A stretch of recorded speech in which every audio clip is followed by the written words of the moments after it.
Hey everyone, Chris with CV Model Works. Welcome back to my garage for the final part of the Skyline GTR build series. This has been a lot of fun doing this build series. I've definitely made all the rookie mistakes in this one. Even made a bunch of mistakes on the kit itself, which we'll talk about along the way today, but had a lot of fun. This one's done. I'm very happy how it turned out. And we'll give you a little hint on what's coming up next. So let's jump right in. So we're going to start this one off by spraying the inserts for the seats. All of the interior parts were previously primed with Mr. Surfacer 1000, decanted and thinned 20% with Mr. Hobby Leveling Thinner. I decided to go with Vallejo Model Air Ghost Gray. It most closely matched the reference photos that I had on hand. The Mr. Surfacer primer went down really well, left a nice smooth surface for the top coats of paint.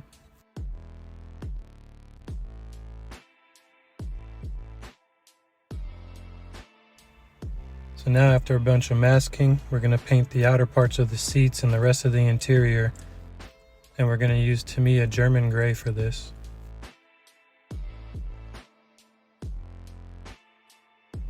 The paint's thinned about 60% with Tamiya Laquer thinner. This paint turned out to be the exact color of gray that I was looking for, but it's a flat paint and I wanted a semi-gloss on the dash, so I tried to fix this later on and kind of failed at it. So what I did was I tried to put some X22 clear gloss over the top of it, but that made it a little bit too shiny. So then I used some old Model Master flat clear. That gave me the right level of shininess, but then I went and dropped the parts on the floor and they got all kinds of messed up.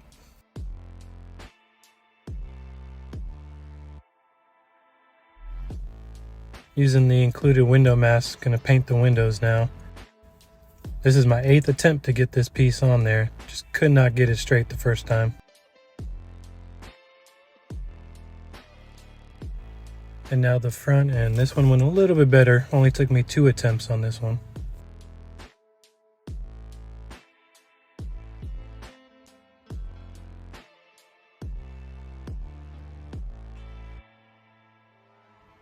So back in the booth, and we're going to paint the black surrounds using some Tamiya X18 semi-gloss black. Even though it's semi-gloss, it'll show up nice and shiny on the other side of the window.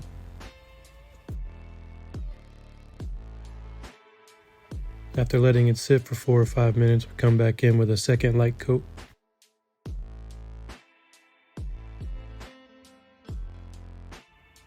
So we unmask everything. We got nice clear straight lines, no overspray. Windows look good until I mess them up with some glue fingerprints later on. So now some detail painting on the interior. I'm using one of my favorite brush paints. It's Vallejo Model Air Silver.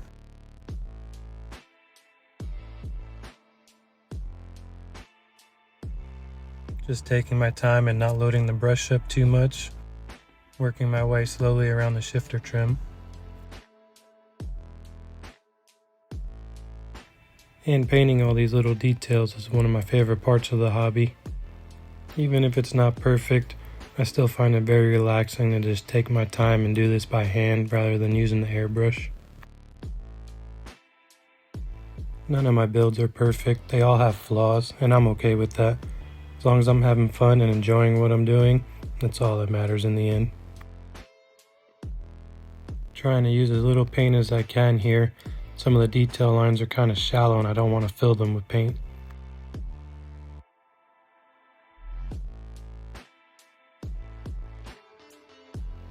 Moving on to the AC vents and the radio on the dashboard. Using the same technique but different color paint. We're using Vallejo Model Color Black on this one. Again, just a small amount of paint on the brush at a time so we don't lose any of the details.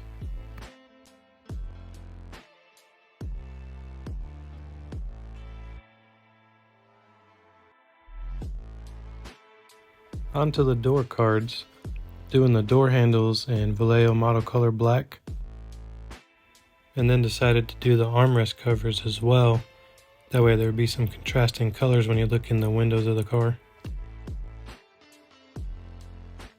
One of the frustrating things of building these cars is when you try to do that little bit of extra just to find out that it looked better when you left it simple. That's what happened with this. This interior looked much better when it was a flat color than when I tried to shine it up. And maybe if I didn't shine it up, I wouldn't have dropped the dashboard and got all kinds of scratches in it. I thought about repainting it, but at this point I was just kind of in that place where I just wanted to get this one done. This kit comes with a few decals. All went down no problem with some Microset. Got the GTR badge for the steering wheel and the information display.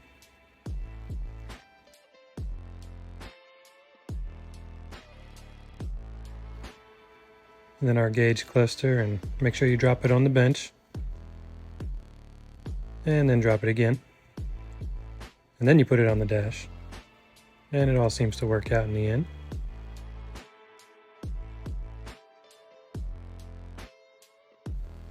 And then using a Q-tip to get the excess moisture out of it and burnish it down so it's all nice and flat.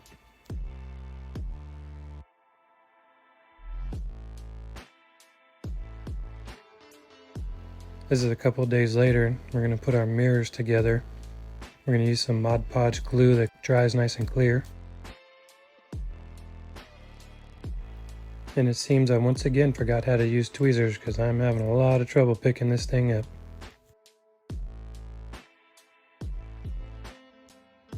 And there we go, finally got it. We'll drop it right in place.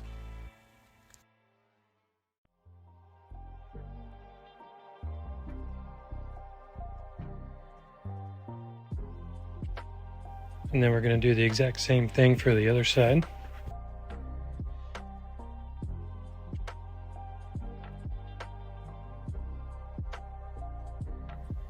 And it looks like I'm actually able to pick this side up. We did get a little bit of glue on the outside of it. And we'll just clean it off with a moist Q-tip.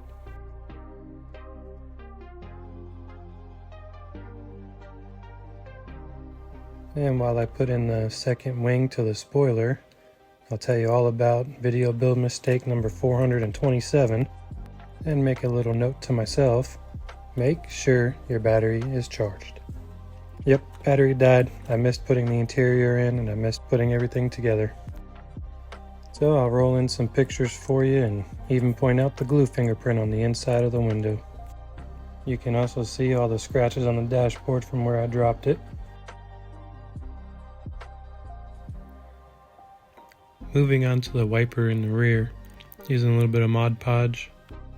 This one went on pretty easy. The fronts were a little harder, but I did it to myself. Apparently I decided to not read the instructions because you're supposed to put the wipers on before you put the windows in the car.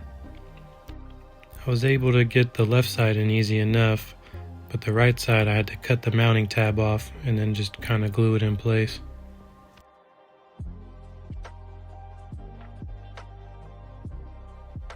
And the final few parts now, using some Mod Podge. And then we're going to call this one done. It has a bunch of flaws in it, but I'm still very happy with this one.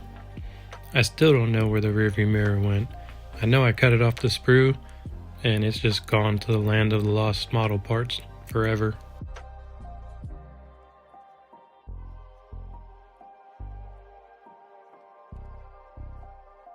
So this is going to wrap up my first build series. I had a lot of fun with this one. Thank you to everyone who followed along with me. In the next one, hopefully batteries will be fully charged and I won't forget to record anything. Not sure how many parts the next one is going to be. Might be more than 3. Going to be working on the AMT 70.5 Camaro. Going for a weekend warrior on a tight budget theme to it. And with these last couple parts, this one is going to be finished. So I'll leave you with a sneak peek of the next project. We'll roll in some final shots. Don't forget to like and subscribe. Thanks for watching, and I'll see you in the next one.